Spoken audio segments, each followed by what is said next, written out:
Assalamualaikum warahmatullahi wabarakatuh.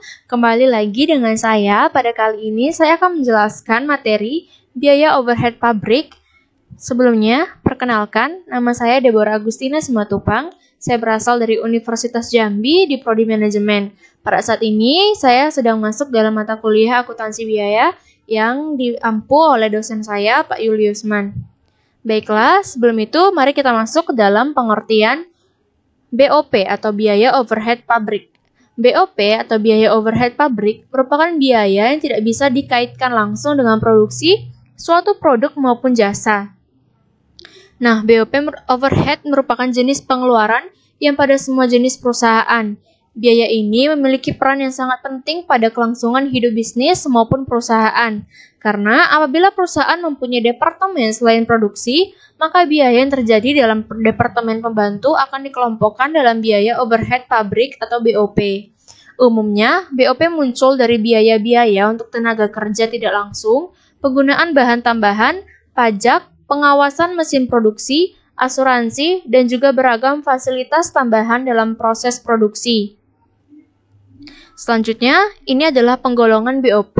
Terdapat 3 penggolongan. Yang pertama itu menurut sifatnya. Itu terbagi menjadi biaya bahan penolong, biaya reparasi dan pemeliharaan, biaya tenaga kerja tidak langsung, biaya yang timbul sebagai akibat penilaian aktiva tetap, dan biaya overhead pabrik lain yang secara langsung memerlukan pengeluaran uang tunai.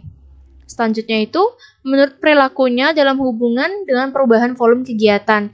Itu terbagi menjadi 3. Yang pertama ada biaya overhead pabrik tetap, lalu ada biaya overhead pabrik variabel, dan biaya overhead pabrik semi-variabel. Yang ketiga itu, penggolongan menurut hubungannya dengan departemen. Itu ada yang pertama, biaya overhead pabrik langsung departemen, yaitu biaya overhead pabrik yang terjadi dalam departemen tertentu dan manfaatnya hanya dinikmati oleh departemen tersebut. Yang kedua itu ada biaya overhead pabrik tidak langsung departemen, yaitu biaya overhead pabrik yang manfaatnya dinikmati oleh lebih dari satu departemen. Selanjutnya ini ada penentuan dalam tarif badan overhead pabrik.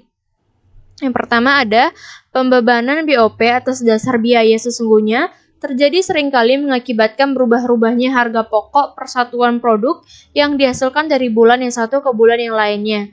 Apabila BOP yang sesungguhnya terjadi dibebankan kepada produk, maka harga pokok produksi persatuan akan berfluktuasi karena adanya perubahan tingkat kegiatan produksi dari bulan ke bulan, adanya perubahan tingkat efisiensi produksi, dan adanya BOP yang terjadi secara sporadik menyebar tidak merata selama jangka waktu setahun, lalu biaya overhead pabrik tertentu sering terjadi secara teratur pada waktu tertentu. Selanjutnya, yang kedua, ada dalam perusahaan yang menghitung harga pokok produksinya dengan metode harga pokok pesanan, manajemen memerlukan informasi harga pokok produksi persatuan pada saat pesanan selesai dikerjakan. Langkah-langkah penentuan tarif biaya overhead pabrik. Ini ada menyusun anggaran biaya overhead pabrik, ada untuk memilih dasar pembebanan biaya overhead pabrik kepada produk, dan langkah-langkah terakhir itu untuk menghitung tarif biaya overhead pabrik. Selanjutnya ini menyusun anggaran BOP.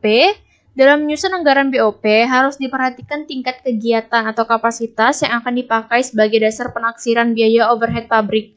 Ada 3 macam kapasitas yang dapat dipakai sebagai dasar pembuatan anggaran BOP.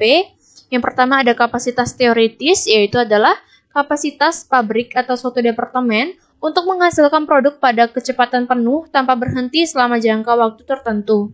Yang kedua ada kapasitas normal, yaitu adalah kemampuan perusahaan untuk memproduksi dan menjual produknya dalam jangka panjang. Yang terakhir ada kapasitas sesungguhnya yang diharapkan. Ya, ini adalah kapasitas sesungguhnya yang diperkirakan akan dapat dicapai dalam tahun yang akan datang. Selanjutnya ada pembebanan BOP. Tarif BOP yang telah ditentukan di muka kemudian digunakan untuk membebankan BOP kepada produk yang diproduksi.